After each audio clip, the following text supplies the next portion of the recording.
Masechet Kiddushin, Daf Dalet Amud Bet, on va commencer par le milieu de Dalet Amud Aleph. Veitzterich lemirtav Kiddusheha leaviha, Veitzterich lemirtav Maaseh Yadeha leaviha. La Gemara ici se rapporte à ce que nous avions appris précédemment, à savoir que lorsqu'une fille est mariée par son père, tel que nous le savons, que la Torah a donné au père le droit de donner sa fille en mariage. Comme il est écrit « Et biti natati la ish hazeh ». Et ce droit-là, c'est un droit qui a lieu pas seulement lorsqu'elle est ktana, mais également lorsqu'elle est na'ara. Ktana, c'est avant 12 ans, et na'ara, c'est à partir de 12 ans et un jour jusqu'à 12 ans et 6 mois. Après 12 ans et 6 mois, elle est boguérette, le père n'a plus aucun pouvoir sur elle. Par quoi se traduit ce pouvoir que la Torah a octroyé au père? C'est que, premièrement, il a le droit de l'usufruit, c'est-à-dire que le produit de son travail appartient au père. Elle travaille, elle gagne de l'argent, c'est le père qui encaisse.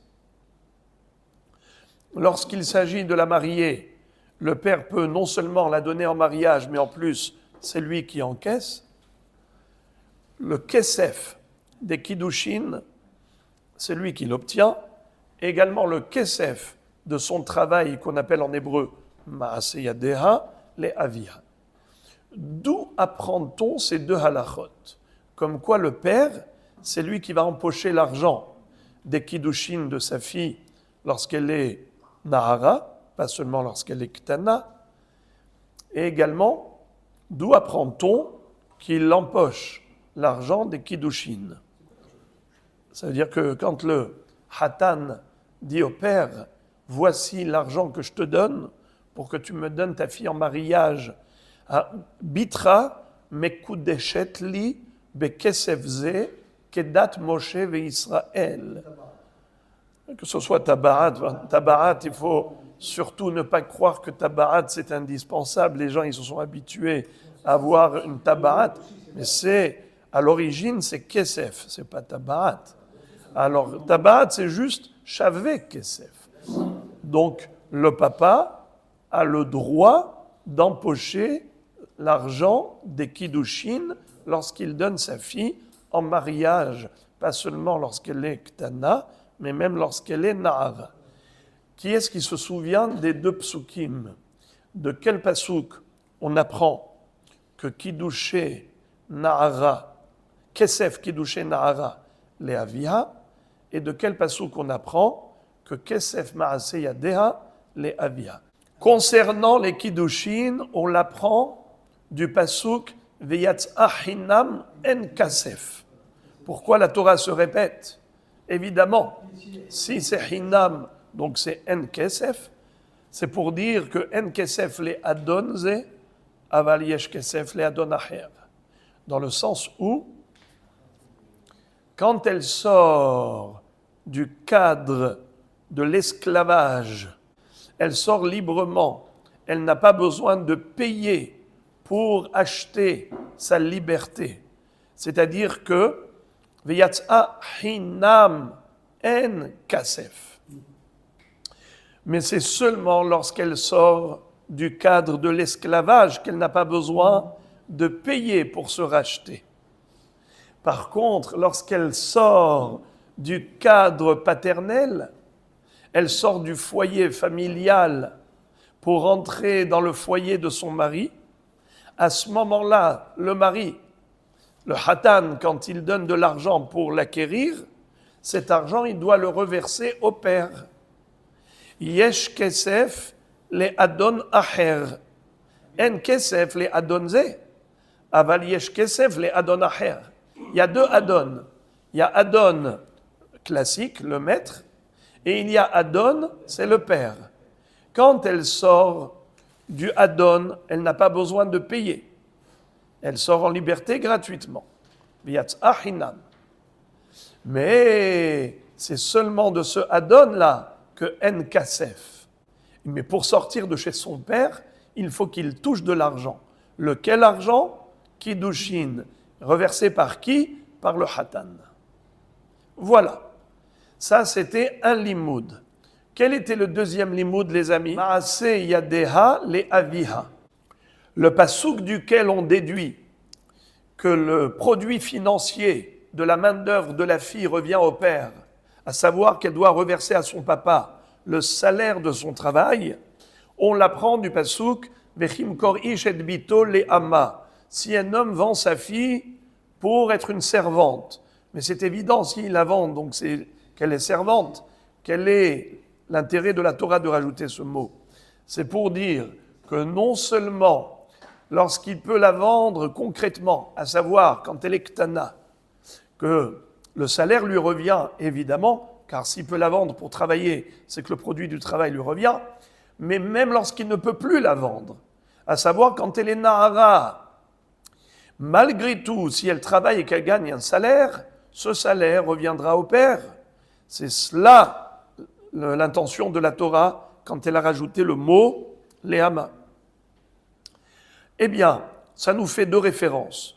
L'une pour Kiddushin, Kesef Kiddushin, et l'autre pour le Kesef de Maaseh Yadeha, le salaire de son travail. Pourquoi la Torah avait besoin de nous donner deux références, l'une pour Kesef Kiddushin et l'autre pour Kesef Maaseh Yadeha, comme quoi, lorsqu'elle est Nahara, ces deux bénéfices reviennent au père. Le père encaisse Kesef Kiddushin, le père encaisse Kesef Maaseh Yadeha. Pourquoi ne pouvait-on pas déduire par comparaison l'un de l'autre? Eh bien, la Gemara nous dit itzterir. C'était nécessaire, car on ne pouvait pas comparer Maaseh Yadeha à Kesef Kiddushin et ni Kesef Kiddushin à Maaseh Yadeha. Pourquoi pas? Regardez la Gemara. Veitzterich lemirtav kiddushéa leaviha. Veitzterich lemirtav Maaseh Yadeha leaviha. Il fallait nous l'enseigner, et l'un et l'autre. Pourquoi? Dei katav rahamana kiddushéa leaviha. Si la Torah nous avait enseigné uniquement que le Kesef Kiddushin revient au père, Hava Amina, j'aurais pu penser, Mishum delotar habeu, car la fille n'a pas travaillé pour obtenir l'argent de Kiddushin. Ça vient facilement. Alors, l'argent qui vient facilement part facilement au père, puisque la fille n'a pas travaillé pour cela. Alors, c'est pour cela que la Torah a accordé au père ce cadeau, ce qu'elle a reçu pour l'argent de Kiddushin, ce qu'elle a reçu comme argent de Kiddushin, ça revient au père, car elle n'a pas travaillé pour ça. Donc j'aurais pu dire, Hava Amina, que c'est la raison pour laquelle la Torah a fait ce cadeau au père au détriment de la fille. Car ce n'est pas grave, la fille n'a pas beaucoup travaillé pour ça. Aval Maaseh Yadeha de Katar Habehu, Imadida Havu. Par contre, le salaire de son travail, où elle s'est investie, elle a travaillé des heures et des jours et des semaines et des mois, j'aurais pu dire que cet argent, ça lui revient à elle et pas à son père. C'est l'al-hidouj, c'est de dire que même cet argent revient au père. Ve'i ashmu'inan ma'aseh yadeha dekamitzena mineh. Et si la Torah nous avait enseigné uniquement que ma'aseh yadeha, le travail, la main-d'œuvre de la fille Nahara revient au père, c'est-à-dire qu'il empoche le salaire de sa fille, c'est parce que Kamitzena Mine, elle reçoit les mésonotes de son père, elle est nourrie par lui. Alors il faut qu'il y ait du donnant-donnant. La Torah a donné au père le droit du travail de sa fille en contrepartie de la nourriture qu'il lui offre en permanence. Et quelle est la raison pour laquelle il y a une symétrie entre le travail de la fille et la nourriture du père? C'est que le père, quand il donne la nourriture, il se dit, elle travaille tous les jours, elle a toujours l'occasion de ramener de l'argent. Alors cet argent qu'elle rapporte, qui est permanent, est en contrepartie de la nourriture qu'il lui donne, en permanence également. Voilà pourquoi on aurait pu penser que c'est seulement le salaire qu'elle reçoit pour son travail qui revient au père, mais pas les kiddushin. Pourquoi? Aval kiddushin de me'al maka'atela. Emma dit dahavu, mais pour l'argent des kiddushin que le hatan donne à la na'ara, nous aurions pu croire que cet argent restera pour la fille et n'ira pas au père, car le père, quand il a donné les mésonotes, il ne comptait pas là-dessus. Il ne pensait pas à quelque chose qui est irrégulier, quelque chose qui vient de temps à autre de l'extérieur, comme Kesef Kiddushin, Pitom, elle se marie, voilà qu'arrive de l'argent du Hatan. Le père n'a pas compté sur ce bénéfice. Quand le père nourrit sa fille, il pense à quelque chose de régulier, à un salaire du travail qu'elle reçoit, car elle travaille régulièrement, elle gagne régulièrement, lui la nourrit régulièrement. Alors régulier pour régulier, l'homme, le papa, nourrit dans le sens du donnant-donnant. C'est logique, il faut qu'il y ait un équilibre. Moi, je te donne la nourriture, toi, tu me donnes ton salaire. Mais l'argent qu'elle gagne de manière occasionnelle, comme Kesef Kiddushin, là, on aurait pu penser que ça n'ira pas au père. Pourquoi? Car le père, quand il a nourri sa fille, il ne comptait pas sur cet argent qui arrive de manière occasionnelle. Alors, c'est ça le Hiddush de la Torah, que même cet argent-là, de Kesef Kiddushin Nahara, reviendra au père. Tzricha. Voilà pourquoi c'était nécessaire d'avoir deux références. L'une pour Maaseh Dea et l'autre pour Kesef Kiddushin. Goufa. Maintenant, la Gemara se focalise sur cet enseignement, rappelez-vous, de la Baraïta. Dans le passouk, il est écrit qu'une jeune fille qui a été vendue par son père pour devenir servante, il l'a vendue lorsqu'elle était ktana, petite, à l'âge de 12 ans et un jour, si elle a les deux poils, les deux qui sont des signes de puberté, alors l'âge de 12 ans plus Simané Naharut, ça la rend Nahara.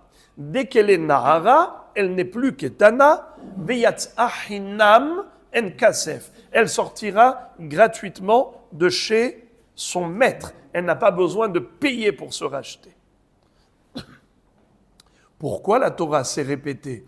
Veyatz Ahinam en Kasef. Mais c'est une redondance, parce que si c'est gratuit, c'est donc pas payant. Car justement, le gratuit, ce n'est pas payant. Alors tu n'as pas besoin de me dire Veyatz Ahinam en Kasef. Alors, oubliez les amis, oubliez le limoud de En Kesef le Adonze, Aval Yesh Kesef le Adon Aher, tout ce qu'on a appris précédemment, à savoir que l'argent des Kiddushin revient au père.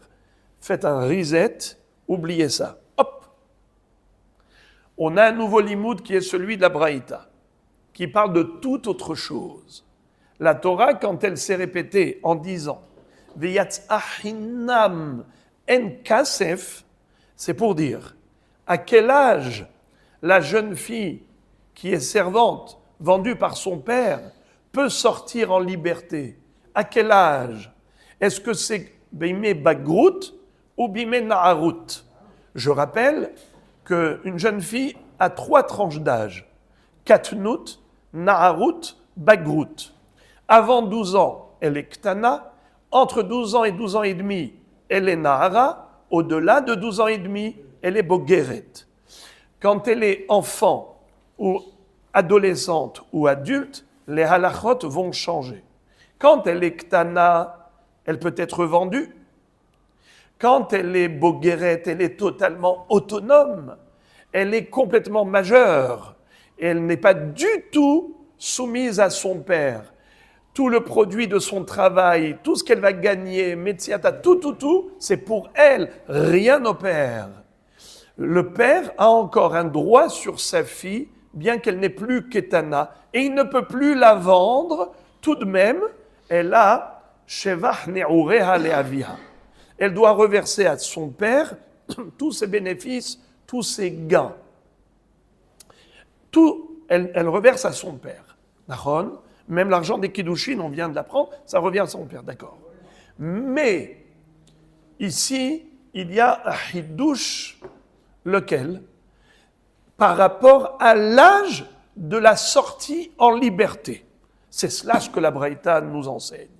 La Torah, quand elle a écrit V'yatzah hinam, one, en kasef, two, c'est pour te dire à quel âge la fille vendue par son père comme esclave sortira en liberté. Eh bien, on nous donne 2 âges. V'yatzah hinam elu yeme bagut. Elle sortira en liberté quand elle sera bogeret, 12 ans et 6 mois, où elle est majeure et totalement autonome. En kasef, c'est pour nous dire qu'elle sortira en liberté quand elle sera na'ara, simane na'arut, 12 ans et 1 jour, avec les signes de puberté. Alors, tout de suite, la question va se poser, et de manière légitime, mais je ne comprends pas, si elle est déjà sortie en liberté lorsqu'elle était na'ara à 12 ans et 1 jour, alors pourquoi la Torah me dit qu'elle sort en liberté lorsqu'elle est bogeret à l'âge de 12 ans et 6 mois ? Mais elle n'est plus esclave si elle est déjà libérée à 12 ans et 1 jour. Donc à 12 ans et 6 mois, elle n'est plus esclave. Qu'est-ce que me dit la Torah ici ? V'yatzah hinam elu yeme bagut, en kasef elu yeme na'arut. Elle sortira en liberté quand elle est bogeret. Elle sortira en liberté lorsqu'elle est na'ara. Mais, excuse me, elle est déjà sortie en liberté quand elle était na'ara ? Alors comment tu peux me dire qu'elle sortira en liberté quand elle est bogeret ? Mais une fois qu'elle est na'ara, elle n'est plus esclave. Donc elle ne sort pas en liberté quand elle est bogeret, à 12 ans et 6 mois, puisqu'elle est déjà sortie en liberté à 12 ans et 1 jour.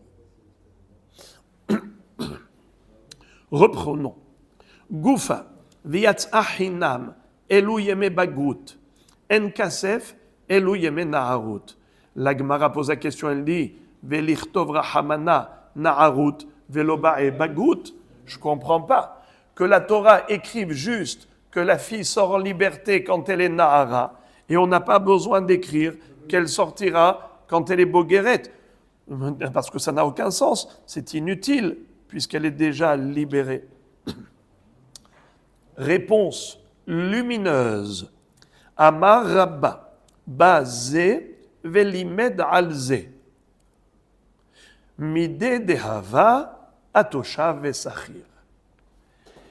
La Torah avait besoin d'écrire les deux. Qu'elle sort en liberté quand elle est bogeret, on l'apprend de V'yatzah hinam, et qu'elle sort en liberté quand elle est na'ara, on l'apprend de en kasef. Car si on ne nous avait pas déjà enseigné de V'yatzah hinam qu'elle sort quand elle est bogeret, j'aurais pu me tromper. S'il n'y avait pas les 2 enseignements, bagrout et na'arut, j'aurais pu faire erreur, me méprendre. Comment ? Eh bien, il est écrit V'yatzah hinam. Il n'est pas écrit en kasef. Tu sais qu'est-ce que tu aurais pu croire ? V'yatzah hinam quand elle est bogeret. Donc elle sort en liberté à 12 ans et 6 mois. Elle ne sort pas en liberté à 12 ans et 1 jour. C'est ce que tu aurais pu croire. Mais en écrivant le double, V'yatzah hinam en kasef, alors là tu dis V'yatzah hinam elu yeme bagut. Qu'est-ce qui te reste ? En kasef elu yeme na'arut. Alors en effet, pour obtenir un résultat, il fallait 2 enseignements. Le résultat, c'est quoi ? C'est qu'une jeune fille ktana sort en liberté quand ? 12 ans et 1 jour, quand elle est na'ara. Mais pour que tu comprennes qu'elle sort en liberté quand elle est na'ara, et pas quand elle est bogeret, eh bien, il fallait te dire qu'elle sort en liberté quand elle est bogeret, qu'elle sort en liberté quand elle est na'ara. C'est-à-dire, elle sort en liberté dans une tranche d'âge. Elle sort en liberté dans une tranche d'âge avant cette tranche d'âge. Alors, quelle est la tranche d'âge première et la tranche d'âge deuxième en disant elle sortira en liberté, elle sortira en liberté. Pourquoi tu me dis 2 fois elle sortira en liberté? Pour te dire elle sortira en liberté dans le dernier âge, lequel? L'âge adulte. C'est quand? 12 ans et 6 mois, puisqu'on a dit qu'une jeune fille, elle est d'abord Ktana, ensuite elle est Nahara, ensuite elle est Bogeret. Elle sortira en liberté dans le dernier âge. Bogeret, c'est 12 ans et 6 mois. Non, non, non, elle sort en liberté avant. C'est quoi la limite? C'est quoi le délai? Quelle est la tranche d'âge qui précède? Nahara, 12 ans et 1 jour. Donc elle est vendue avant 12 ans, elle sort à 12 ans. Et comment tu le sais qu'elle sort à 12 ans? Parce que la Torah t'a dit, elle sort en liberté, elle sort en liberté. Elle sort en liberté, donc tu aurais dit, c'est quand? Quand elle est adulte, qu'elle n'est plus chez son père. Car quand elle est encore Nahara, elle a encore des devoirs vis-à-vis de son père. Elle lui donne son salaire, si jamais elle décède, c'est son père qui va hériter d'elle. Il y a encore plein de droits dont le père bénéficie. Nous aurions pu croire que son père peut la vendre. Pas seulement quand elle est Ktana. C'est pour cela que la Torah te dit, elle sortira en liberté. Viatz ahinam, en kasef. Viatz ahinam, c'est bagrout, c'est le dernier âge, dernière limite. En kasef, c'est la limite d'avant. C'est quoi la tranche d'âge qui précède? Naharut. Donc pour comprendre Naharut, il fallait aussi noter bagrout. Bazé velimed alze. Et la Gemara nous dit que nous avons retrouvé dans la Torah un enseignement similaire où la Torah nous écrit 2 choses. L'une est utile et l'autre est inutile. Mais pourquoi on a écrit les 2? C'est parce que si on avait écrit qu'une seule référence, nous aurions pu croire que ça parle de ce cas. C'est pour cela qu'on t'a écrit les 2, pour que tu comprennes bien, grâce à la répétition, que les 2 sont inclus. De quoi parle-t-on? Alors je vais vous le dire oralement, et ensuite on va étudier sur texte. Vous le savez, que le Kohen a le droit pas seulement de manger lui-même d'Aterouma, mais même d'en donner à son Eved Kenaani, son esclave cananéen. Peut-il aussi donner à manger de la terouma à son Eved Ivri, s'il a un esclave hébreu, pas Eved Kenaani, peut-il lui donner à manger de la terouma? Ou sa Amma Ivriya, sa servante juive, peut-il leur donner de la terouma? Réponse, non. La Torah nous dit que c'est assour de donner à manger de la terouma à Eved Ivri. Comme il est écrit, Toshav Kohen Vesachir Lo Yochal Kodesh. C'est quoi Toshav Kohen? Quelqu'un qui est résident chez le Kohen. Il réside chez le Kohen. Sachir, ça veut dire quoi Sachir? Un employé, un salarié. Mais ce salarié, en fait, c'est pas qu'il touche au jour le jour, c'est quelqu'un qui s'est vendu ou qui a été vendu par le Beddin pour être un Eved Ivri. D'accord? Il y a 2 catégories de Eved Ivri. Il y a celui qui sort à la fin de 6 années de travail et l'autre qui sortira après 49 ans de travail, au Yovel. Ça veut dire, ça peut être 49 ans, ça peut être 10 ans, ça peut être 30 ans, ça dépend. Quand est-ce qu'arrivera le Yovel? À l'année du jubilé, il sort en liberté. De qui s'agit-il? C'est le Eved Ivri qui ne voulait pas sortir à la 6e année. Il a dit, j'aime mon maître, j'aime ma femme, j'aime mes enfants. Ahavti et Adoni et Ishti et Banai, lo etse hofshi. Alors là, veratza Adonav et Ozno bamartseya va'avado le'olam.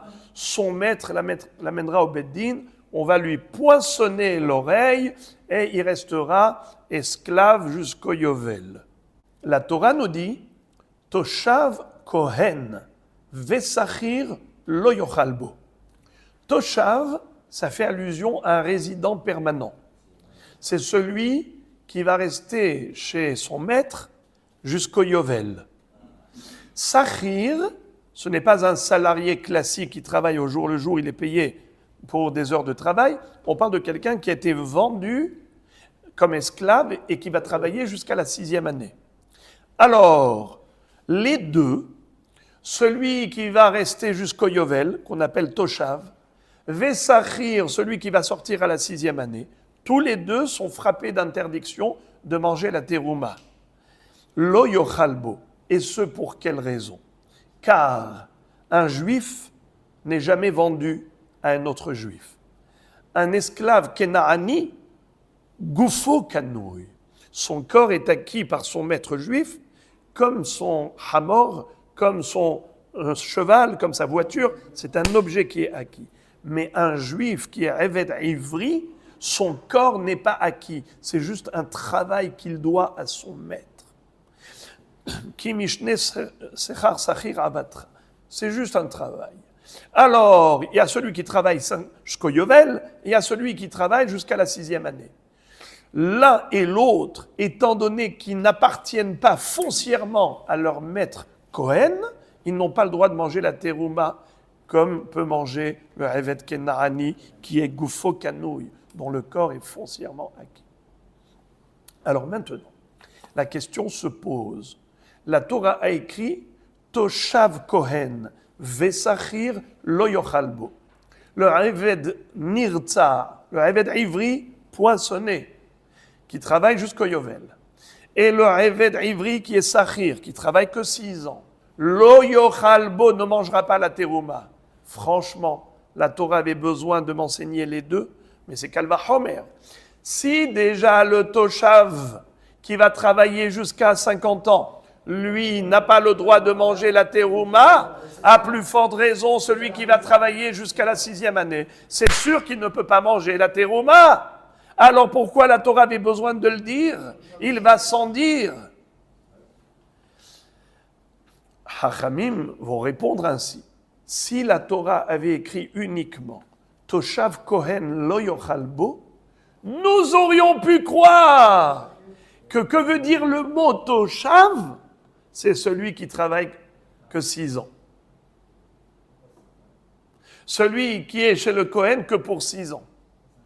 Mais j'aurais pu penser que celui qui va rester chez le Kohen jusqu'à 50 ans, lui peut manger la terouma comme un Eved Kenaani, puisqu'il a eu l'oreille poinçonnée, peut-être que là, Gufo Kanouy, eh bien on aurait pu se tromper. C'est pour cela que la Torah t'a enseigné quelque chose d'inutile pour t'enseigner la chose utile. C'est-à-dire, elle t'a enseigné le sachir, a priori, tu n'as pas besoin. Si déjà Toshav ne mange pas, à plus forte raison Sachir ne mange pas, mais tu veux savoir pourquoi elle a écrit Toshav et Sachir, c'est pour que tu comprennes que Toshav, ce n'est pas un Sachir, car Sachir, on en parle clairement. Bazé velimed alze. Le mot Sachir te permet de comprendre le mot Toshav. Comment tu sais que Toshav, c'est celui qui travaille jusqu'au Yovel? Car le Sachir, c'est déjà écrit. Celui qui travaille que pour 6 ans, le Sachir, c'est déjà écrit. Alors, que veut dire Toshav? Toshav, c'est le niveau au-dessus. C'est celui qui a eu l'oreille poinçonnée et qui travaille plus que 6 ans, qui travaille jusqu'au Yovel. Et même lui ne peut pas manger la terouma. Donc, tu vois, un sujet similaire où la Torah écrit 2 éléments, bien que on aurait pu se suffire que d'un seul, car qui peut le plus, peut le moins. Alors pourquoi est-ce que la Torah elle a écrit les deux? C'est pour te dévoiler quelle est la traduction de l'un des deux. Elle t'écrit les deux pour que tu saches bien que la traduction de Toshav, c'est 50 ans et non pas 6 ans. Comment tu le sais? Parce que 6 ans, c'est déjà écrit dans Sachir. Donc c'est vrai que si déjà Toshav ne mange pas la terouma, à plus forte raison Sachir, alors pourquoi fallait-il l'écrire? On a dû l'écrire que pour ne pas se tromper dans la traduction du mot Toshav. Idem pour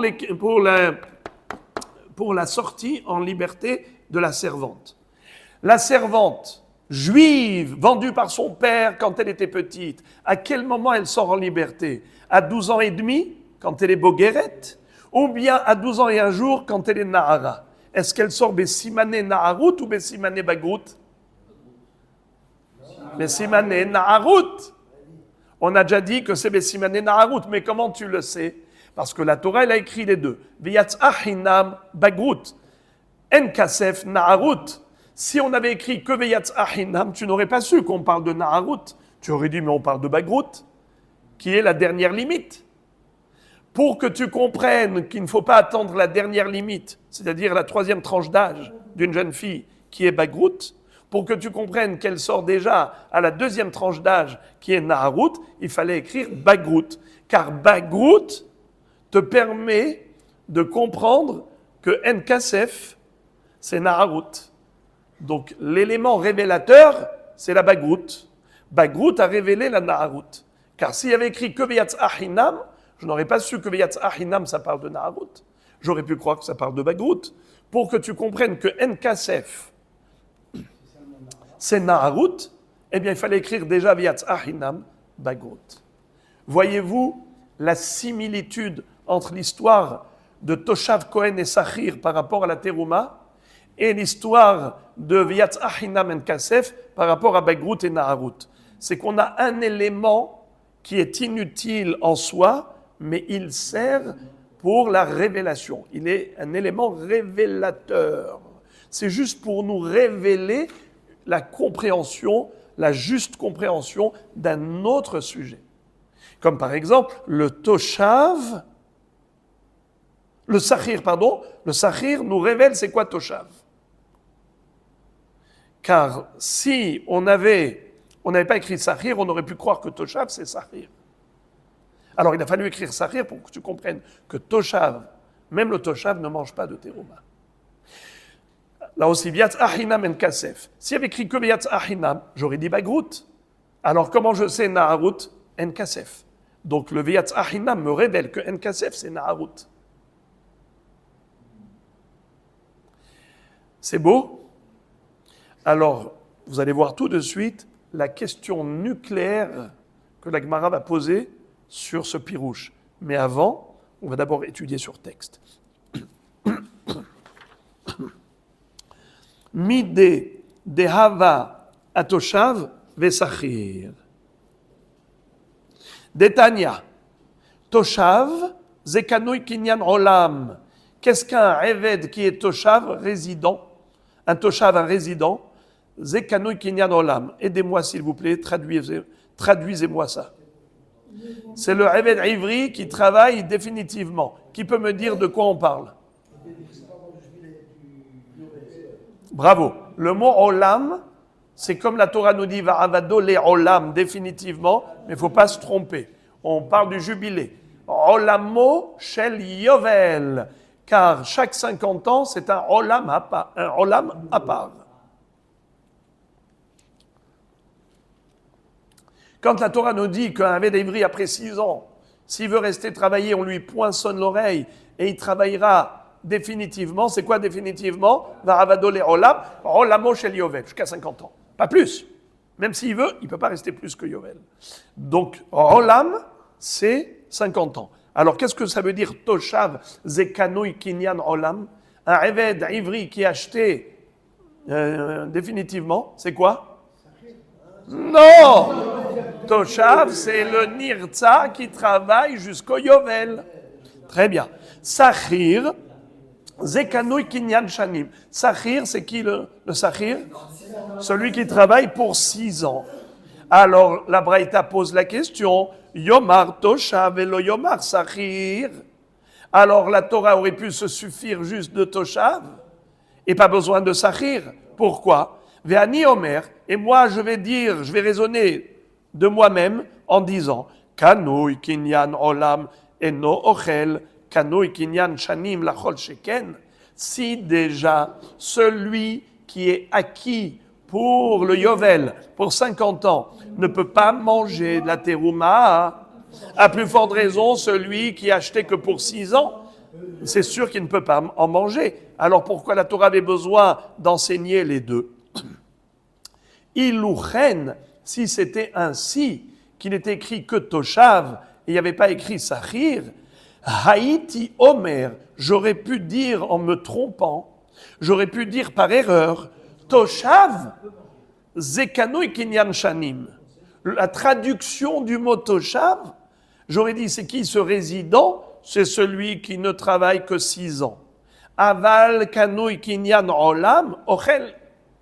Celui qui a eu l'oreille poinçonnée et qui va rester jusqu'au Yovel, peut-être que lui, il a le droit de manger de la terouma, car il ressemble à un Evet Kenarani qui a le droit de manger la terouma, dont le corps est canouille. Et on aurait pu croire que celui qui travaille jusqu'au Yovel, goufo canouille. C'est pour cela que la Torah écrit non, Sachir, Basachir velimed al toshav, chez Afalpi, chez canouille, kinyan olam, et non ochel. Alors la Torah a écrit le mot Sachir pour être l'élément révélateur de la traduction de Toshav. Pour dire, c'est seulement un Eved Kenarani qui peut manger la terouma du Kohen, mais pas un Eved Ivri, qu'il soit Sachir ou qu'il soit Toshav, peu importe, qu'il travaille 6 ans ou qu'il travaille même 50 ans, il ne mangera pas de la terouma.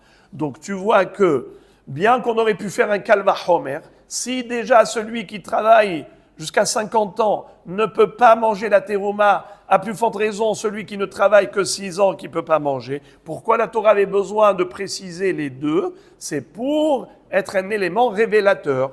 Le Sachir, Limed, Al Toshav.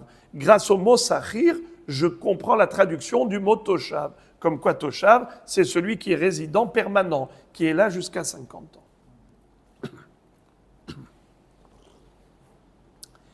Alors, la même chose. V'yatz'a hinam en kasef. V'yatz'a hinam bagrut en kasef na'arut.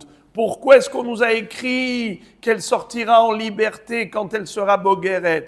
Mais ce n'est pas vrai, vu qu'elle est déjà sortie en liberté quand elle était na'ara.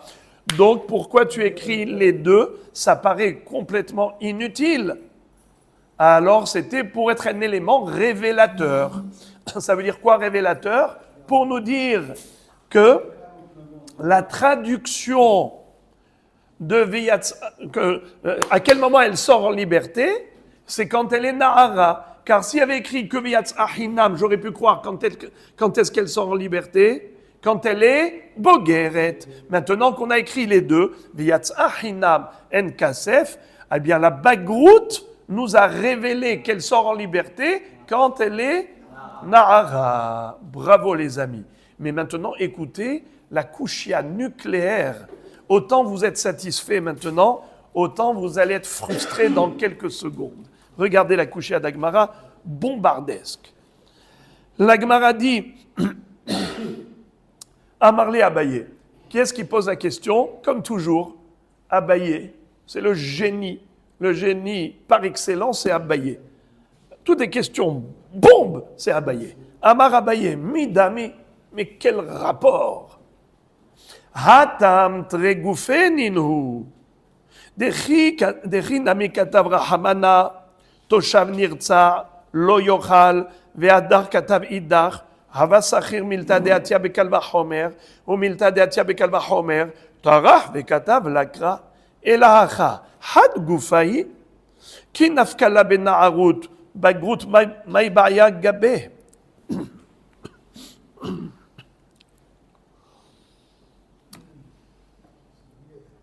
La Gemara dit, mais aucun rapport.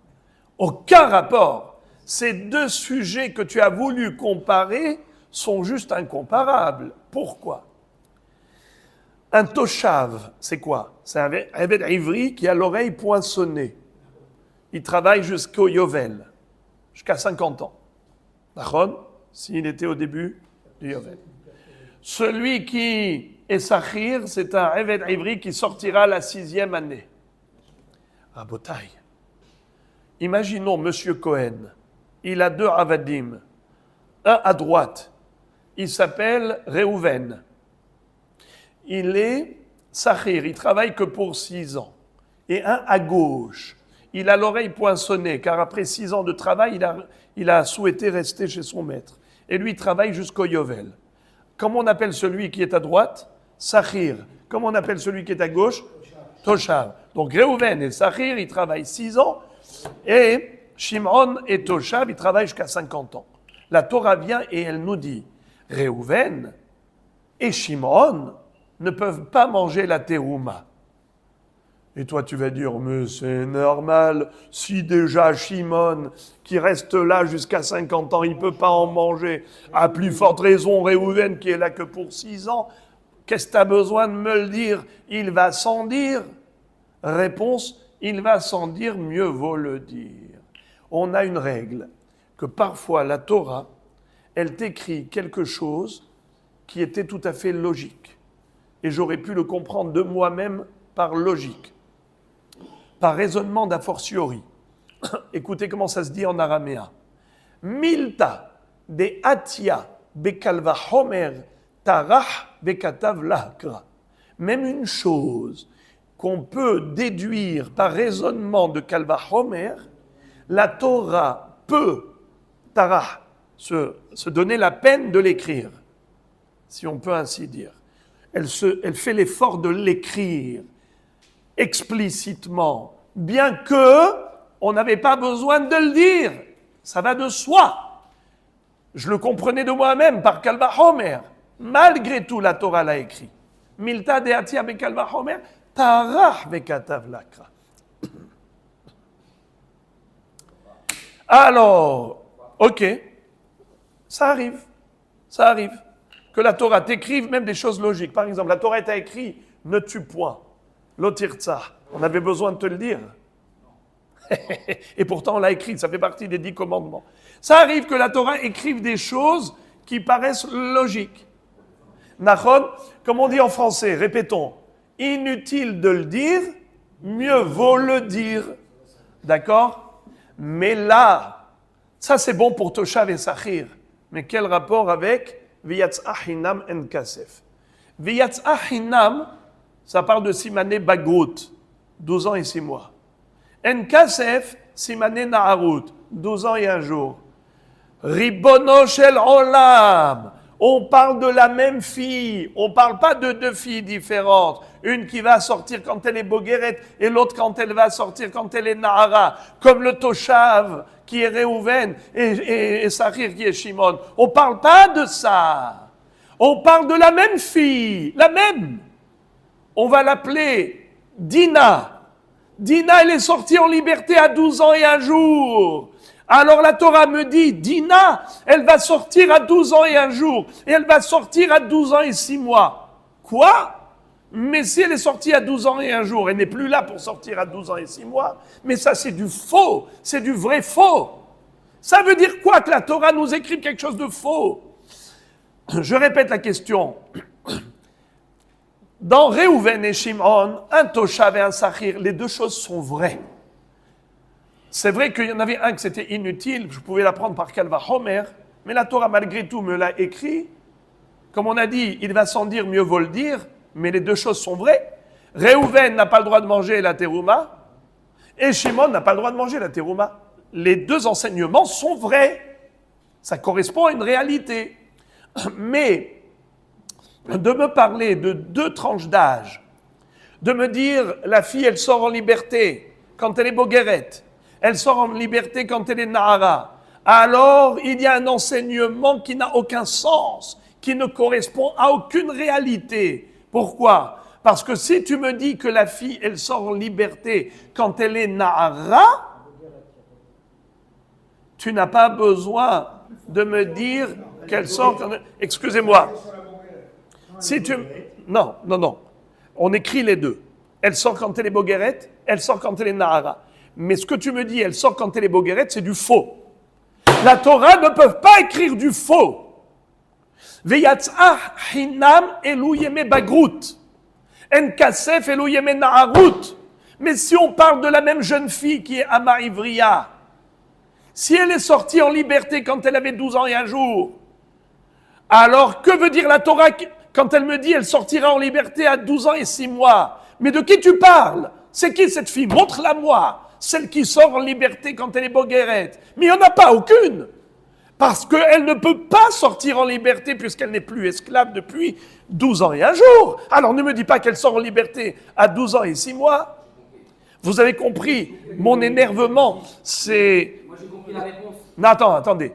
Je veux d'abord que vous digériez la question. Vous comprenez la question, je le dis avec énervement, pour que vous souffriez de la question. Moi j'avais déjà cette question. Mais une minute. Alors, d'abord que l'on se délecte de la question. Abaye, comme toujours, de manière ingénieuse, il met en relief les anomalies. Il dit, mais attends, il y a quelque chose d'anormal ici. Tu m'as démontré par Toshav et Sachir que, de la même façon qu'ici la Torah écrit quelque chose d'inutile, mais ça lui arrive d'écrire quelque chose d'inutile, parce qu'après tout, comme on a dit, inutile de le dire, mieux vaut le dire. Mais là, tu ne peux pas dire inutile de le dire, mieux vaut le dire, parce que ça n'existe pas. Tu ne peux pas dire mieux vaut le dire pour quelque chose de faux. Ne me dis pas mieux vaut le dire quelque chose de faux. Dis-moi quelque chose de vrai, pas du faux. Regarde. Alors encore une fois, Bogeret n'existe pas. Il n'y a que Nahara qui existe. Alors comment la Torah peut me dire Viatz Achinam Elohim Bagrut En Kasef Elohim Naharut. Ela Amar Abaye Lo Nitzrecha Ela le Beger de Ailonit. Alors Abaye nous dit que la Torah a écrit Viatz Achinam Elohim Bagrut, ce n'est pas du faux. Ça correspond à une réalité. Laquelle? Une réalité atypique. Il existe une femme qui est ailonite. Ce qu'on traduit en français, une femme homas. C'est une fille masculine. Elle a la voix grave comme un garçon. Elle n'a pas le haut comme les filles. Même le bas, c'est pas pareil. Et ainsi de suite, elle ne pourra pas avoir d'enfant. Cette fille-là n'a pas les simané naharut. Elle n'aura pas les poils de simané naharut. Celle-là, elle ne sera jamais avec une pilosité classique qui sont les signes de puberté. Car malheureusement, cette fille-là, biologiquement parlant, son anatomie a subi un défaut de naissance qui a fait qu'elle n'aura pas d'enfant et ainsi de suite. Celle-là, imaginons que son père ne savait pas qu'elle était ailonite. C'était une ktana, comme toutes les ktanotes. Elle a été vendue comme esclave. Étant donné que la fille ailonite n'aura pas de signe de puberté, son père, s'il l'a vendue, elle ne pourra pas sortir à l'âge de Naharut, puisqu'elle n'aura jamais les simané Naharut. Figurez-vous que celle-là, elle va passer directement de la katnout à la bagrout. Elle n'aura pas de tranche d'âge intermédiaire. Les fameux 6 mois, entre 12 ans et 1 jour et 12 ans et 6 mois, qui sont les jours de Naharut pour une fille classique, eh bien pour une fille atypique, comme la Ailonite, chez elle, on va basculer directement de la katnout à la bagrout. Alors si la Torah nous avait écrit uniquement le din de Naharut, c'est-à-dire qu'une Amar Ivriya, elle sort ben Naharut, alors on aurait pu croire qu'une Ailonite qui a été vendue par son père, qui n'a jamais de simané Naharut, alors on aurait pu penser qu'elle ne sortirait jamais en liberté. C'est pour cela qu'on a écrit que quand elle sera majeure, elle sortira en liberté. Et c'est quand qu'elle sera majeure? Rashi nous dit, on ne peut pas inventer. C'est Rashi qui nous le dit, c'est à l'âge de 20 ans. À l'âge de 20 ans, c'est là qu'elle s'appelle Bogeret. Ben Esrim Shana. Pas avant. Regardez Rashi, 3e ligne. Regardez Rashi, 3e ligne en bas, du Davdalet. Ailonit, en la simane naharut. Elle n'a pas de signe de puberté. Ve'ashmo'inan kra. Et le pasuk nous enseigne, sheyotzi uha yeme bagruta, kshe'ihyela esrim shana. Elle sortira par l'âge de la majorité quand elle sera bogeret. Et quand est-ce qu'elle sera bogeret? Pas à 12 ans et 6 mois, mais à 20 ans. Ok. Alors maintenant, Abaye te dit, ce n'est pas une erreur, hasve shalom. Ça veut dire, c'est pas du mensonge. Yemé Bagrout, la Torah ne t'écrit pas du faux. La Torah t'écrit du vrai. Et c'est quoi le vrai? Eh bien, c'est pour la Haïlonite, qui, elle, sortira uniquement bimé Bagrout et pas bimé Naharut.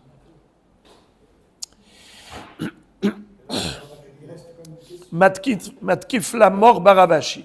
Mort Baravashi lui pose une question à Abaye.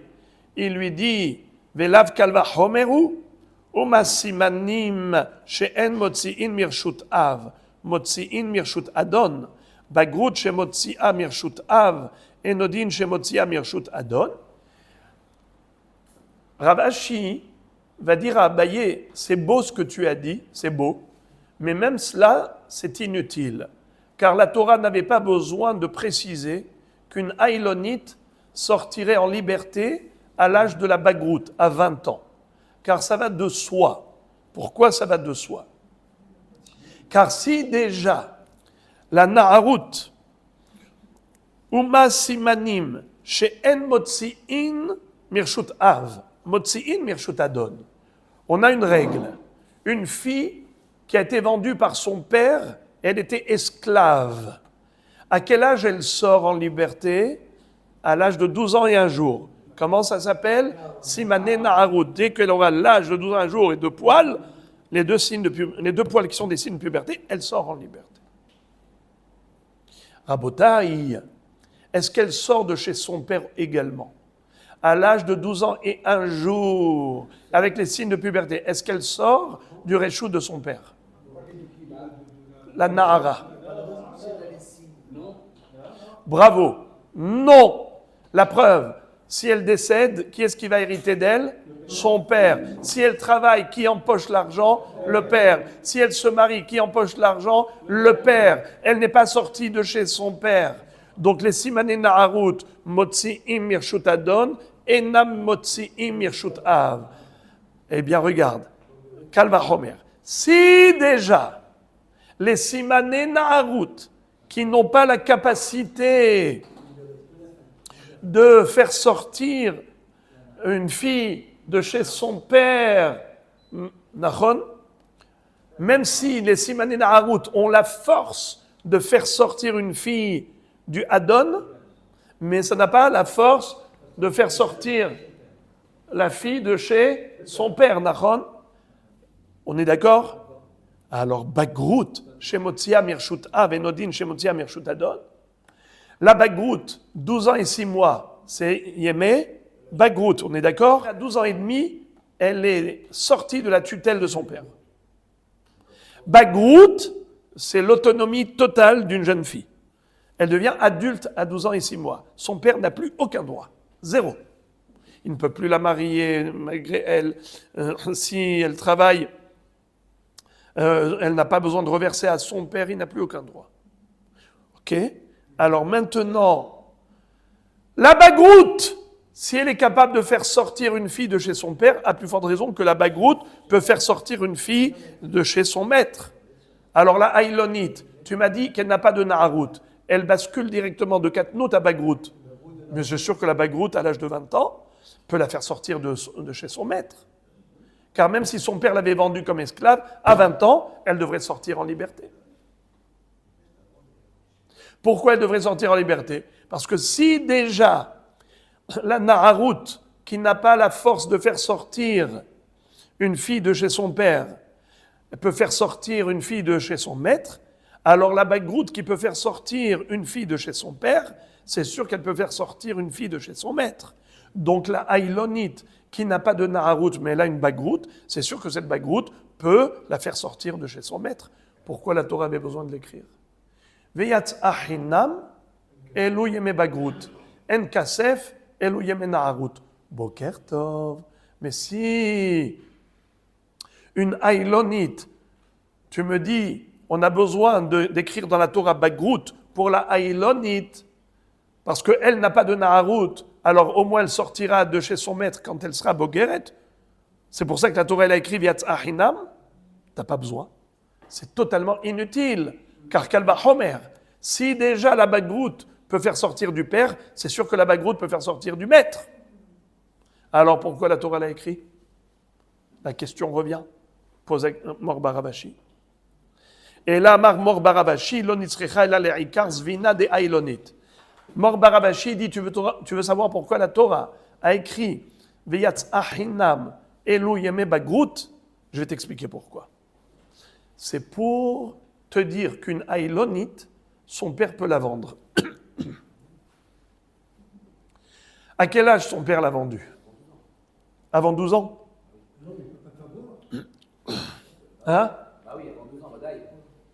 Sinon, avant 12 ans et un jour. Non, mais comment Ah, c'est oui, qu'on oui. peut la vendre après, mais pourquoi? Non, Mais bah oui, non, c'est qu'elle a c'est une moi. mois. Mais si, Mais pourquoi non. pas? Sûr qu'il peut la vendre après. Jusqu'à 20 ans, il peut la vendre. Bravo! Ah, Rabbi Moshe, aujourd'hui, vous êtes de bon pied. Alors, regardez. La haïlonite, étant donné qu'elle n'a pas de na'arut, elle n'a que ou katnout ou bagrout. Elle est ktana jusqu'à 20 ans. À 20 ans, elle bascule directement dans le statut de bogeret. Alors celle-là, son père peut la vendre même à 18 ans. Étant donné qu'elle est ktana jusqu'à 20 ans, elle n'a pas les signes de puberté, car je le répète, pour la énième fois, les simané na'arut, c'est l'assemblage de deux critères. Uno, l'âge, 12 ans et un jour. Secondo, les signes de puberté, les deux poils, au niveau de l'appareil génital. Mais elle, comme elle est haïlonite, elle n'a pas de poils. Donc, elle n'a pas de simané na'arut. Elle reste ktana, ktana, ktana, ktana, jusqu'à 20 ans. Eh bien, on aurait pu croire. Écoutez la beauté de l'explication de Mor Baravashi. Il dit, on aurait pu croire qu'une haïlonite n'est pas vendable du tout. Pourquoi? Étant donné qu'elle ne peut pas sortir à l'âge de Na'arut, qui est l'âge de la sortie d'une jeune fille classique, alors on aurait pu penser qu'une fille qui peut sortir à Na'arut est vendable Bekatnout. Mais une fille qui ne peut pas sortir Bena'arut n'est pas vendable Bekatnout. Ça veut dire qu'il y a un rapport de cause à effet entre la libération et la vente. Une fille qui peut être libérée à l'âge de Na'arut peut être vendue à l'âge de Katnout. Mais la haïlonite, elle n'aura jamais de Na'arut. Elle va basculer directement de Katnout à Bagrout. Peut-être qu'une fille pareille n'est même pas vendable. C'est ce qu'on aurait pu croire. La Torah t'a écrit V'yatz'a hinam elu yeme Bagrout, pas pour le hiddouche de la Yetzi'a, mais pour le hiddouche de la Mechira, la vente. Ça veut dire que tu aurais pu croire qu'elle n'est pas vendable, la haïlonite, puisqu'elle n'a pas de Na'arut, pour pouvoir la libérer, ben Na'arut. La Torah te dit, oui, elle est vendable. Et comment la Torah t'a fait allusion à la possibilité de la vendre quand elle t'a dit, elle sortira Bébagrout. En te disant, elle sortira Bébagrout, tu as compris qu'elle est vendue avant la Bagrout. Donc le hidouche, il n'est pas pour la sortie, mais pour la vente elle-même, pour la rentrée. Pourquoi j'aurais pensé que la Na'arut empêcherait la J'aurais pu penser que, étant donné qu'en général, la Torah te dit que quand est-ce qu'une jeune fille, ktana, vendue par son père, peut sortir, c'est Bena'arut. Alors j'aurais pu penser que c'est seulement une jeune fille classique qui a de la Na'arut, qui a de la Katnout et de la Na'arut. Alors elle est vendue Bekatnout pour sortir en Na'arut. Mais celle qui n'a jamais l'occasion de sortir Bena'arut, et parce que la haïlonite, elle n'a jamais de Na'arut, alors peut-être que celle-là n'est pas vendable Bekatnout. C'est pour cela que la Torah te dit, elle sortira Bebagrout. Qui? La haïlonite. Pourquoi? Mais elle sortira en Na'arut. Ah, mais elle n'a jamais de Na'arut. Ah, ça veut dire que quand tu me dis, elle pourra sortir en liberté, ça veut dire qu'elle a été vendue. C'est ça la hidouche, c'est que tu peux la vendre. Les ikar zvina des haïlonites. Regardez la dernière ligne. Sal kadata chamina de atia simane Na'arut ave zvina. Delo atia simane Na'arut lo ave zvina zvina. Kamash ma'alan. On aurait pu penser que c'est seulement celle qui est sortable, qui est vendable. Mais celle qui n'est pas sortable à l'âge de Naharut, elle n'est pas du tout vendable. Kamash Marlan, que oui, elle est vendable. Maintenant, Rabotai, Kamash Marlan v'yatz achinam, la Gemara pose la question, elle dit, j'ouvre une parenthèse. Ulmor barabashi de amar velav kalvachomeru, amrinan milta de atia bekalvachomer tarach bekatav lakra. La Gemara dit, j'ai pas compris. À un moment donné, Mor Baravashi est venu avec un canon pour adresser une objection à Abaye. N'est-ce pas? Il a envoyé un missile. Et il a dit à Abaye, je ne comprends pas. C'est pas un ridouche ce que tu me dis. Tu me dis que la Haïlonite, elle peut sortir Bebagrout. Boker Tov. Mais c'est évident. Kalva Homer. Si déjà la Bagrout a le koach, si déjà la Naharut, qui n'a pas le koach de faire sortir une fille de chez son père, la Naharut, elle a le koach de faire sortir une fille de chez son maître, alors la Bagrout qui peut faire sortir une fille de chez son père a plus forte raison que la Bagrout peut faire sortir une fille de chez son maître.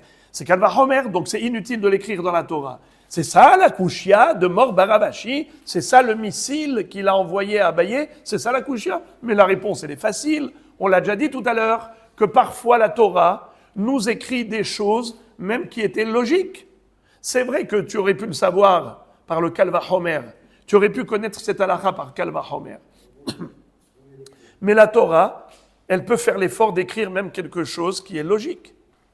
Même une chose que j'aurais pu apprendre par raisonnement d'a fortiori, la Torah peut l'écrire. Comme on dit ça en araméen. Milta de atia bekalva homer, tarach bekatav lakra. Comme dans l'histoire de Toshav et Sachir. Vous vous rappelez? C'est déjà Toshav bekalva homer Sachir. On a dit Milta de atia bekalva homer, tarach bekatav lakra. Eh bien là aussi, quelle est la kushia de Mor Baravashi? C'est vrai que Bagrout, c'est pas un chidouche, mais malgré tout, la Torah elle a écrit, même si ce n'est pas un chidouche. Comme on dit en français, inutile de le dire, mieux vaut le dire. Et alors, c'est quoi sa kushia? La Gemara répond ainsi. Hemem. C'est quoi Hemem? Hanemile echadeleka leshanouye. Aval echadeika leshanouye meshaninan. Quand est-ce que la Torah écrit quelque chose qui peut paraître inutile, même si on aurait pu le comprendre par raisonnement d'a fortiori? C'est lorsqu'on n'a pas d'autres explications. On n'a pas d'autres hidouches pour la Torah. Mais si on pouvait trouver un autre hidouche, c'est-à-dire que on peut trouver une raison valable pourquoi la Torah a écrit cette chose-là en disant qu'il y a un vrai hidouche, au lieu de dire que la Torah, elle a écrit une chose sans aucun hidouche. Et ça arrive que la Torah écrive des choses logiques qui n'ont aucun hidouche. Au lieu de dire ça, si tu peux trouver un hidouche, mieux vaut trouver un hidouche que de dire que la Torah a écrit sans aucun hidouche. Alors voilà. Dans Toshav et Sachir, on n'avait pas le choix que de dire que la Torah a écrit Toshav et Sachir, Milta de Atia bekalva homer, tarach bekatav lakra. C'était pour que Sachir révèle la traduction de Toshav. Mais là, si tu peux trouver un hidouche, lequel hidouche? La vente de la haïlonite. Au lieu de me parler de la sortie de la haïlonite, qui n'est pas un hidouche en soi, dis-moi que la sortie de la haïlonite a été écrite pour nous révéler, bichlal, qu'on peut vendre une haïlonite, bien que jamais elle n'aura de Naharut. Et ça, c'est beaucoup plus joli. Ça, c'est meilleur. Meshaninan.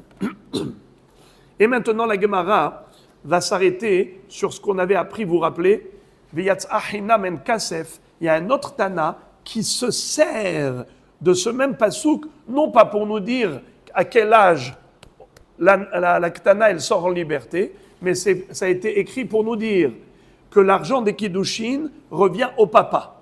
Comment on le sait que quand une Nahara a été mariée par son père, celui qui empoche l'argent des Kiddushin, c'est le père. V'yatz achinam en kasef. En kasef le adonze, aval yesh kesef le adon acher. C'est seulement quand elle sort de chez son maître. Elle n'a pas besoin de payer au maître. Le maître ne va rien gagner de cette libération. Elle sortira librement, gratuitement. Par contre, lorsqu'une fille qui se marie sort de la tutelle de son père, le hatan à qui il doit payer? Au père. En kesef le adonze, aval yesh kesef le adon acher. C'est qui le adon acher? Le père. Bravo. Alors la Gemara dit, Vetana maitela meacha. Detanya ki kach ish isha u ba'ala. Ve'aya im lo timtza chen be'einav ki matza ba'ir bad davar. En ki hayla bekesef. Vechen u omer natati kesef asade kach mimeni. Alors maintenant, la Gemara nous cite un deuxième Tana. Jusqu'à présent, on avait dit que notre Tana à nous de la Mishnah, qui a dit Aisha niknit beshalosh drachim, bekesef. Une femme, elle peut être acquise par kesef. Et d'où sait-on qu'elle peut être acquise par kesef? V'yatz achinam en kasef. Maintenant, la Gemara va nous citer l'opinion d'un autre Tana qui nous dit que, en fait, c'est pas de la redondance. V'yatz achinam en kasef qu'on apprend que en kesef le'adon ze yesh kesef le'adon acher. C'est pas de là-bas qu'on apprend le din de Kiddushe Kesef. Kiddushe Kesef, on l'apprend de Kiha. Comment c'est écrit? Kiha misade Ephron. Rappelez-moi, Kiha misade Ephron. C'est quoi l'histoire d'Abraham Avinu?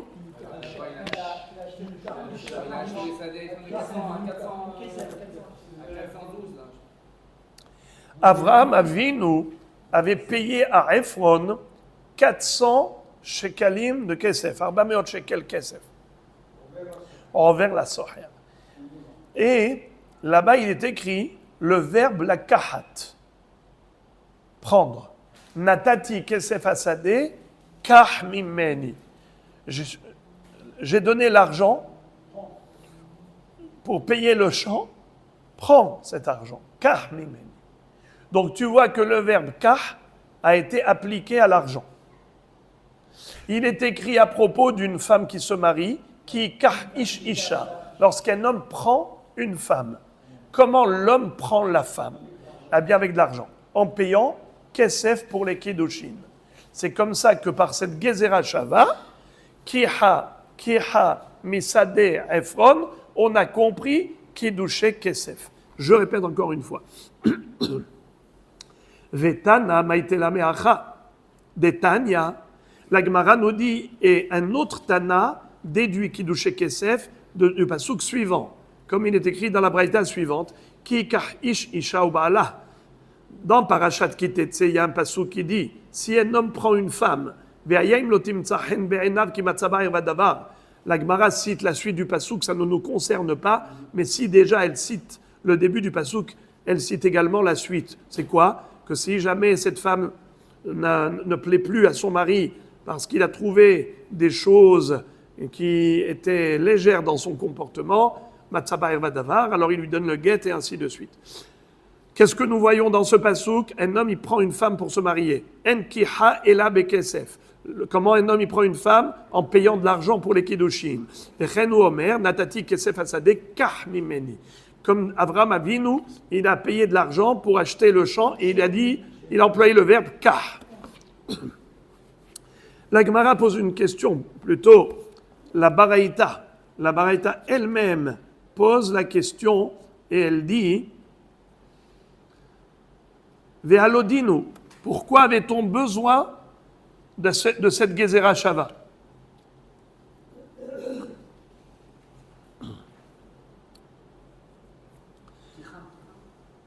Le verbe la kahat.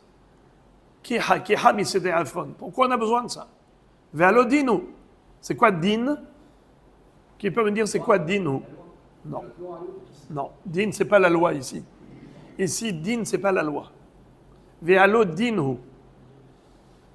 Alors, ici, le mot din, ça veut dire un raisonnement. Ve'alodinu, c'est un raisonnement logique. Pourquoi un raisonnement logique s'appelle din? Parce que quand on réfléchit, on est dan. On fait un diyun dans sa tête. Toute réflexion, c'est un jugement. C'est un din. Comme le dayan fait un din, il raisonne, il réfléchit. Eh bien là aussi, quand on fait un kalva homer, c'est un din, c'est une réflexion. Ve'alodinu, mais c'est un kalva homer. Umma ama ivriya shena niknit bebi'a niknit bekesef, zo sheniknit bebi'a enodin shetikane bekesef. C'est un raisonnement logique. Pourquoi on a besoin d'un pasouk pour nous prouver que une jeune fille, elle peut se marier avec de l'argent? Mais c'est évident, si déjà une servante juive, une Ama Ivriya, elle est achetée avec de l'argent, Kalva Homer qu'une jeune fille pour se marier, elle pourra être achetée avec de l'argent. Quel Kalva Homer? Écoutez le Kalva Homer. Est-ce qu'une Ama Ivriya, on peut l'acheter avec une relation sexuelle? Je répète, est-ce qu'une esclave hébreu peut être acquise avec une relation sexuelle? Faux. On ne peut pas acheter une Ama Ivri avec une relation sexuelle. La Torah dit, son père, quand il avançait avec de l'argent. Nachon, mechim kor ish et bito le Ama. Comment il vend? Il vend avec de l'argent. Comme on l'apprend du pasuk, mikesef miknato. Mikesef miknato. Nachon, avec de l'argent, il les connaît, le Eved Ivri. Donc le Eved Ivri s'acquiert avec de l'argent. Est-ce qu'une Ama Ivriya, alors une Ama Ivriya, c'est comme Eved Ivri, c'est avec de l'argent. Alors, est-ce qu'une Ama Ivriya peut être acquise avec une Bi'a? Répondez par oui ou par non. Allez, hurlez votre réponse, s'il vous plaît. Une Ama Ivriya. Oui, une Ama Ivriya, une servante hébreu, est-ce qu'elle peut être achetée avec une relation sexuelle? Alors, hurlez. Dites non. Vous écarquillez grand les yeux. C'est pour ça que je voulais que vous criez non, parce que vous pensez que oui. Une Ama Ivriya peut être acquise avec une relation sexuelle? Alors, étant donné qu'une Ama Ivriya ne peut pas être acquise avec une relation sexuelle, et tout de même peut être acquise avec de l'argent, alors une femme qui peut être acquise avec une relation sexuelle a plus forte raison qu'elle peut être acquise avec de l'argent. C'est ça le Kalva Homer, c'est ça le din. Vehalodinu. Ama Ivriya, she'ena niknit bebi'a, niknit bekesef, zo sheniknit bebi'a, enodin shetikane bekesef. Une jeune fille classique, dont on a dit dans la Mishnah, Haisha niknit beshalosh drachim, bekesef bishtar ou bebi'a. Donc elle peut être acquise bebi'a, Kalva Homer, qu'elle peut être acquise bekesef, comme la Ama Ivriya, qui peut être niknit bekesef par Kalva Homer. Alors pourquoi on a besoin d'un pasuk de Kiha Kiha Misade Ephron, Kikah Ish Isha? Qu'est-ce qu'on a besoin de la Gzera Shava? Mais on peut le comprendre et le déduire par Kalva Homer.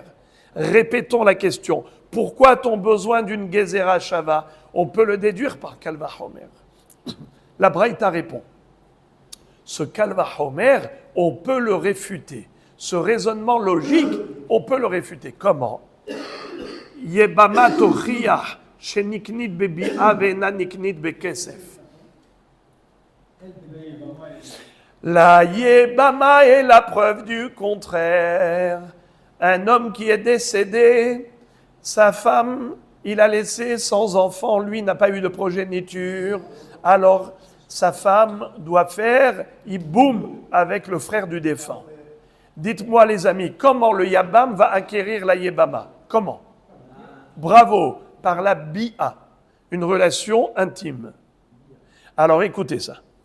Est-ce que le Yabam peut acquérir la Yebama avec de l'argent en lui donnant par exemple une bague?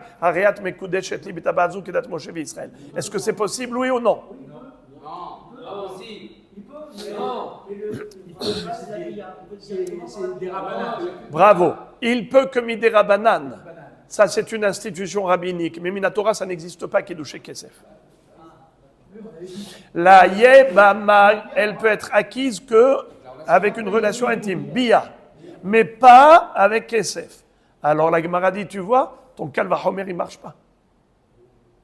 Qu'est-ce que ça a voulu dire? Si déjà la Ama Ivriya, qui ne peut pas être acquise avec une Bia, elle peut être acquise avec Kesef.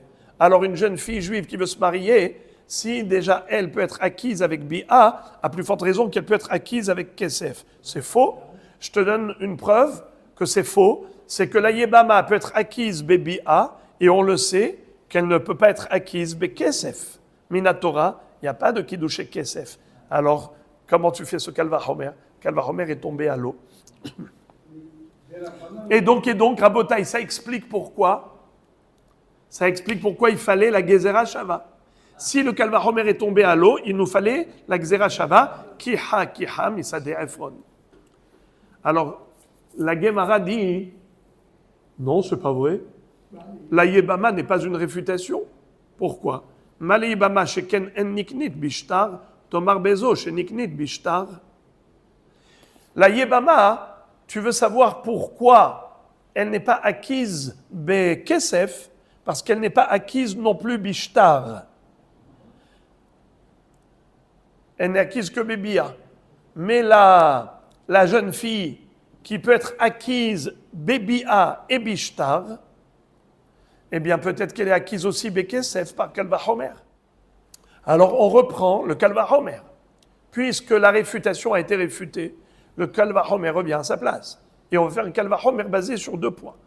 Si déjà la Ama Ivriya, qui ne peut pas être acquise bébia, et ni bishtar, elle peut être acquise bekesef.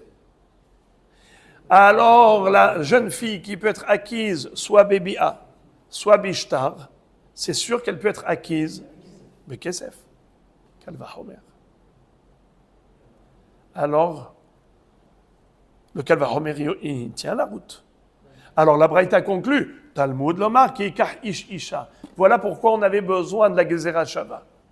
Pour dire que la jeune fille est acquise bekesef. Rabotai, la Gemara dit quoi?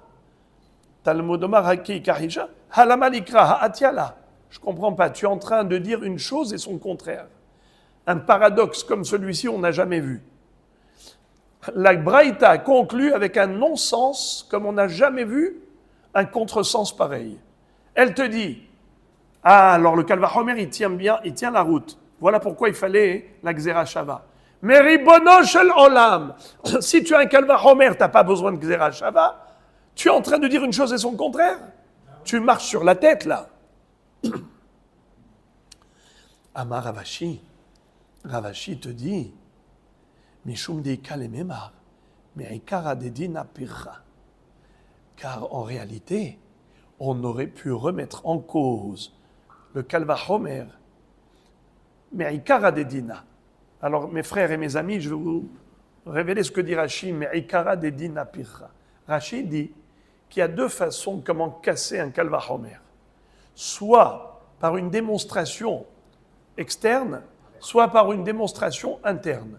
Ça veut dire que je peux te prouver que c'est faux par rapport à un élément étranger que je cite, une référence étrangère, soit que je te casse le Kal Vachomer de l'intérieur.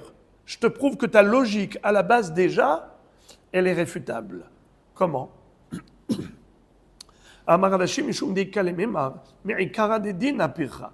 Mecha kama ititla, me'amma ivriya, male amma ivriya, sheken yotz'a bekesef, tomar bezu, shena yotz'a bekesef. C'est-à-dire, sur quoi tu as basé ton raisonnement de Kal Vachomer pour dire qu'une jeune fille normale peut se marier avec de l'argent?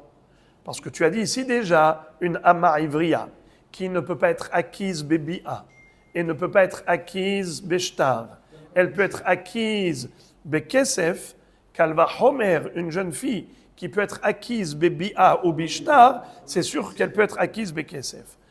La Gemara dit, mais non, ça ne marche pas. Pourquoi ça ne marche pas? Car la Amma Ivriya, je peux te dire pourquoi est-ce qu'elle peut être acquise Bekesef, parce qu'elle peut aussi se racheter Bekesef. Alors, elle peut se racheter avec de l'argent. Elle peut aussi être achetée avec de l'argent. Qui est-ce qui peut me dire d'où on apprend qu'une jeune Amma Ivriya, elle peut se racheter avec de l'argent? On a plusieurs références. Soit Vehofde lo nifdata, Pidyon Bekesef, soit dans l'histoire du Yovel, là-bas la Torah, à propos d'un Ododo ben Dodo ig alenu, un homme qui a été vendu et il a été racheté par son cousin ou un proche de sa famille qui a une mitzvah de le racheter. Mais cet homme-là, c'est un Eved Ivri. Il a été vendu parce qu'il n'avait pas d'argent et ainsi de suite. C'est une mitzvah de le racheter. Naron, eh bien ce rachat, il se fait comment? Avec de l'argent. Et là-bas, la Torah nous parle du calcul en fonction du Yovel. Comment on calcule, même Mispar Shanim, combien il faudra payer. Donc on peut dire, qui est-ce qui peut être acheté avec de l'argent? C'est celui qui peut se racheter avec de l'argent. Or, la Torah nous a dit clairement que Ama Ivriya et Eved Ivri peuvent se racheter avec de l'argent. C'est la raison peut-être pour laquelle ils peuvent être achetés avec de l'argent. Voilà pourquoi la Ama Ivriya peut être achetée avec de l'argent, parce qu'elle peut se racheter avec de l'argent. Mais une femme qui veut se marier, est-ce qu'elle peut se racheter avec de l'argent? Il n'y a que le guet ou la mort du mari. Mais une femme ne peut pas se libérer de son mari en lui donnant de l'argent. Il dit, voilà, tu m'avais donné une bague au moment du mariage, tiens ta bague, ça y est, je suis libre. Ça ne marche pas comme ça. Étant donné que une femme ne peut pas se libérer de son mari avec de l'argent, alors c'est peut-être pour cela qu'elle ne peut pas être achetée avec de l'argent, comme une Ama Ivriya. Étant donné que ce Kalvachomer est tombé à l'eau, voilà pourquoi il fallait la Gzera Shava. Kiha misade Ephron. Vous avez compris comment c'est beau? Voilà pourquoi c'était écrit. Donc, on a ici la Kiha misade Ephron. Maintenant, la question qui se pose, et ce sera le mot de la fin, pourquoi on a besoin de deux références? On a une référence de Kiddushé Kesef par Kiha misade Ephron, qui est la Gzera Shava, et on a une référence de Kiddushé Kesef par Viyatz Achinam En Kasef. En Kasef la Adonze, Aval Yesh Kesef le Adon Acher. Comme quoi la jeune fille qui se marie, son père la donne en mariage, il encaisse l'argent de Kiddushin, donc on voit qu'il y a Kiddushé Kesef. Alors, pourquoi on a besoin des deux références? La Gemara conclut en disant Veitzterich Viyatz Achinam, Veitzterich le Mirtav ki Ikach Ish. De ikatav rahamana kikach, ava amina kiddushin, de yahiv la baal, di dahavu, katav rahamana v'yatz achinam. Si on n'avait pas la deuxième référence, à savoir v'yatz achinam en kasef, nous aurions pu croire que l'argent de kiddushin que donne le hatan à la jeune fille quand elle est nahara, cet argent, elle peut l'empocher. Elle peut garder pour elle cet argent. Elle n'a pas besoin de le reverser à son père. C'est pour ça qu'on avait besoin du passouk, V'yatz achinam en kasef, pour dire en kasef le adonze, aval yesh kesef le adon acher. C'est qui le adon acher? Son père. Il faut qu'elle lui reverse l'argent. Ve'ikatav rahamana v'yatz achinam, hava amina echad yava ihi le dide ve'kiddashto avu kiddushin, katav rahamana ki ikach velo ki tikach. Si la Torah n'avait pas précisé qui kach ish isha, comme quoi l'action des kiddushin se fait par le mari, nous aurions pu croire que l'action des kiddushin se fait par la femme. De la même façon qu'un homme, en donnant de l'argent à une femme ou une bague, il peut l'acquérir, ainsi une femme qui donnerait de l'argent ou une bague à un homme, il peut l'acquérir. Comme chez les goïms, ils ont deux bagues, deux alliances. L'alliance que le mari donne à la femme et l'alliance que la femme donne au mari. Chez nous, ça n'existe pas. Parce que il n'y a que le mari qui donne à la femme pour l'acquérir. Mais ce n'est pas la femme qui acquiert le mari. C'est pour ça qu'on avait besoin du passouk ki kah ish isha pour dire que ki kah et pas ki tikah. C'est l'homme qui acquiert et pas la femme qui acquiert. D'ailleurs, l'homme peut épouser deux femmes. Selon la Torah, la polygamie est permise. Selon la Torah, c'est que Rabbeinu Gershom et Aurégola qui a fait une takana de ne pas user de ce droit. Mais sinon, un homme peut épouser plusieurs femmes parce que c'est lui qui est l'okéah. Mais une femme ne peut pas se marier avec deux hommes. Car ce n'est pas elle qui prend l'homme. Elle est prise par l'homme, donc elle est prise à 100% par son mari. Ce n'est pas elle qui prend son mari, donc son mari reste disponible pour 10 femmes. Voyez-vous ce que je veux dire d'après la halakha. Donc ça, c'est le mot de la fin pour aujourd'hui, Be'ezrat Hashem.